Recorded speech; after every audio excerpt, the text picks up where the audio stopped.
오늘 말씀의 제목인데요. 한번 따라해 주시겠습니까? 평지가 되리라.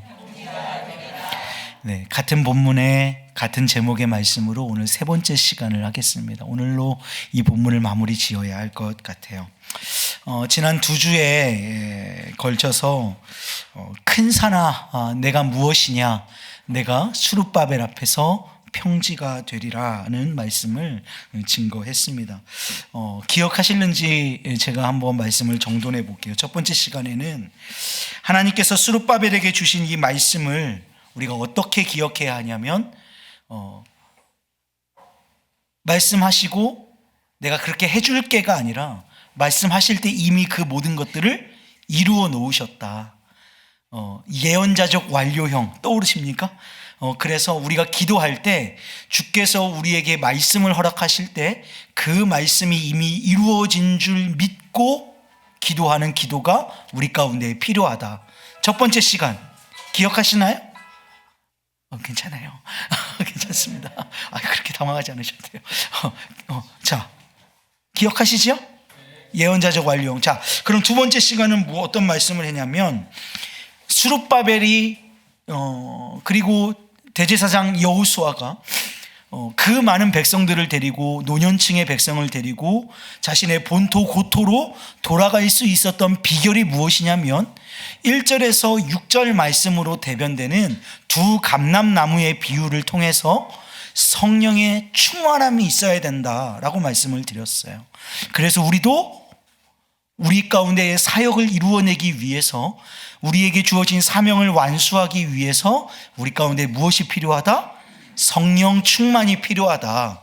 그래서 우리 성령 충만을 간구하자, 이 말씀을 드렸습니다. 오늘은 이 큰 산아 내가 무엇이냐, 내가 수룹바벨 앞에서 평지가 되리라, 이 말씀을 마지막으로 의미를 찾아서 은혜를 누리도록 하겠습니다. 여러분, 하나님의 약속을 읽다가 우리가 자칫 잘못 이해할 수 있는 부분이 있습니다. 오늘 큰 산아 내가 무엇이냐, 내가 수룹바벨 앞에서 평지가 되리라 라고 되어 있다 보니 마치 수룹바벨이 산을 평지로 만드는 주인공이라고 착각하기가 쉽다라는 것입니다. 수룹바벨 앞에서 평지가 되리라 라고 말씀해 주셨기 때문에 평지로 만드는 그 일을 누가 하느냐, 그 일을 이루는 주체가 누구냐라고 할 때 우리는 수룹바벨이라고 생각하기가 너무 쉽다라는 거예요. 여러분, 그러나 수룹바벨에게는 그런 능력이 없습니다.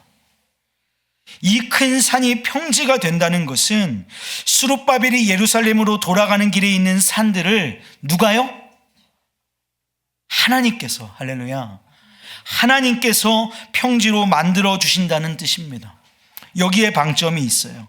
산을 평지로 만드는 주인공은 수룹바벨이 아니고 누구시다? 하나님이시다. 이게 너무 중요합니다. 산을 평지로 만드는 주인공, 주체가 누구시다? 수룹바벨이다? 아니다. 누구시다? 하나님이시다. 우리 이 사실 분명히 기억하셔야 돼요. 그것이 바로 앞 구절에 나옵니다. 이는 힘으로 되지 아니하며 능력으로 되지 아니하고 오직 나의 영으로 되느니라. 여러분, 수룹바벨이 산 깎는 은사, 이런 은사가 있는지 모르겠어요. 산 깎는 은사를 받아서 불도저를 몰고 산을 깎으며 가는 게 아닙니다. 하나님께서 수룹바벨에게 이 깎을 수 있는 능력을 줄 테니까 수룹바벨 네가 가면서 산 깎으면서 앞으로 전진해 나가 라고 하신 게 아니에요. 이 말씀에는 이런 의미가 있습니다. 네 힘으로는 안 돼, 네 능력으로는 안 돼. 그건 너도 알고 나도 알아.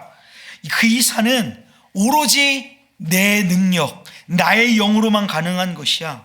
그러니까 너는 순종하여 가기만 해. 순종하여 가기만 해. 산은 누가 깎을 테니? 내가 깎을 테니.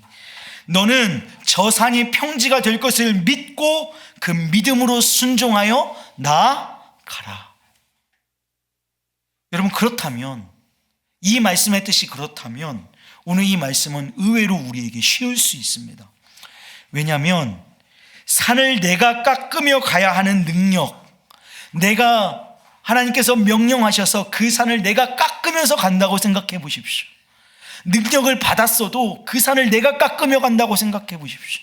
얼마나 고됩니까? 얼마나 지치겠습니까? 얼마나 힘들겠어요. 그런데 그것도 아니고 우리는 믿음에 순종하여 말씀에 순종하여 가기만 하면 그 산은 누가 깎으신다? 하나님이 깎으신다. 은혜로 받으시기를 주님의 이름으로 축복합니다. 여러분, 그 산을 능히 깎아 평지가 되시는 하나님을 내 앞에 모시고 따라가는 것은 우리도 할 수 있는 일이기 때문입니다. 지금 우리에게 당장 저 산을 깎으면서 앞으로 나아가라 하면 겁부터 날 텐데, 스룹바벨처럼 하나님께서 그 산을 깎으실 것을 믿고 우리는 그냥 나아가기만 한다면 우리가 할 일은 뭐예요? 그럼 정작 나아가는 것입니다. 그러면 말씀이 우리 가운데 부딪힐 때 조금 더 쉬워지죠.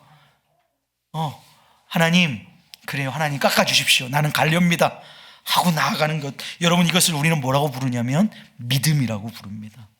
오늘 우리에게 요구하시는 것이 믿음이라는 거예요. 여러분, 이렇게 하나님이 내 앞서 가셔서 그 산을 깎아주실 것을 믿는 믿음, 이 믿음으로 산 대표적인 인물 한 명을 여러분에게 한번 소개해 드리려고 그래요. 제가 작년에도 계속해서 여러분에게 소개해 드렸던 다윗입니다. 다윗은 하나님보다 앞서간 적이 없었던 사람이에요. 그래서 다윗은요, 자신의 입술로 이렇게 고백합니다. 내가 여호와를 항상 내 앞에 모시며.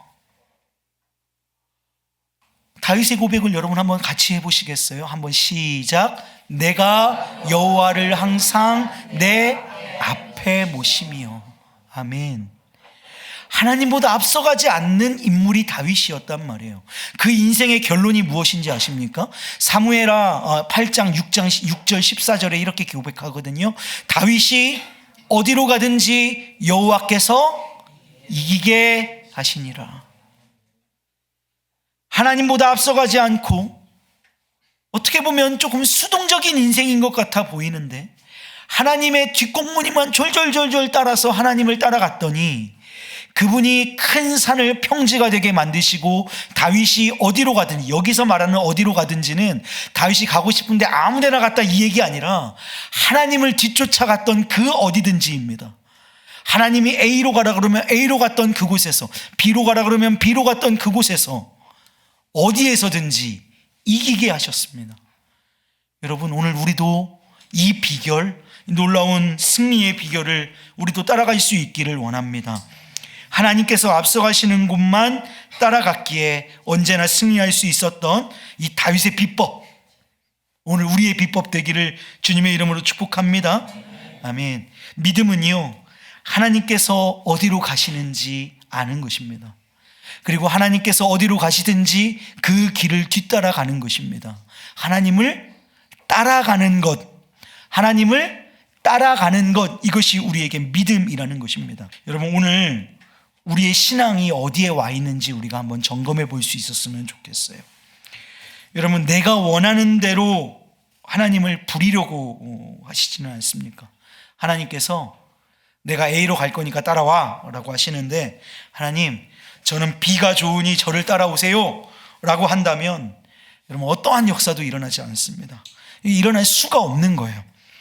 사랑하는 여러분, 하나님을 몰고 다니려고 하지 마십시오. 하나님을 데리고 다니려고 하지 마십시오. 데리고 다니는 건 어떤 걸 데리고 다니는 거예요? 나보다 연약한 자를 데리고 다니는 겁니다. 아이들을 데리고 다니는 겁니다. 반려견을 데리고 다니는 겁니다. 여러분, 데리고 다니지 마시고요, 데리고 다님을 받으시는 저와 여러분 되시기를 주님의 이름으로 축복합니다. 하나님을 뒤따라가는 거예요.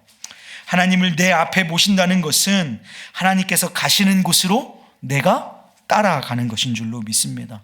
오늘 스룹바벨에게 하나님께서 너 예루살렘으로 가라 하시면 가는 것입니다. 이게 믿음이란 말이에요. 그런데 바벨론이 너무 좋아, 이곳이 너무 좋아, 그러니 포로 귀환할 필요, 그렇게 그다지 필요성을 못 느끼겠어. 여기 살아도 어느 정도 살만해. 그러니 하나님, 저는 여기가 좋사오니 하나님, 다른 사람들 데리고 가시고 저는 여기 있겠습니다. 그러면서 하나님, 사는 평지가 되게 해주실 거죠? 라고 요구하고 있는 연약한 모습이 우리 가운데 있지는 않은가 점검해 보아야 한다는 것입니다. 여러분, 하나님의 말씀에 나를 꺾고 순종할 때 하나님께서 앞서 행하신다는 사실을 잊지 마십시오. 여러분, 자꾸만 내가 앞서가고 하나님을 내 뒤에 세우고 하나님 나 따라오십시오, 나 밀어주십시오, 나 도와주십시오 하면 어떻게 될까요? 자, 상상을 해볼까요? 산이 있습니다. 산이 있어요. 하나님께서 가라고 하시는데 나 안 가요. 그리고 버티고 있어요. 하나님 따라오세요. 그리고 하나님이 내 뒤에 있습니다.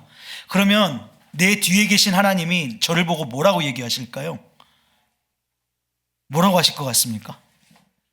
하나님, 그러면서 우리는 얘기하는 거예요. 하나님, 저 산 평지가 되게 해주세요. 하나님, 저 따라오시고요, 저 산은 평지가 되어야 합니다. 하나님 뭐라고 하실까요? 네?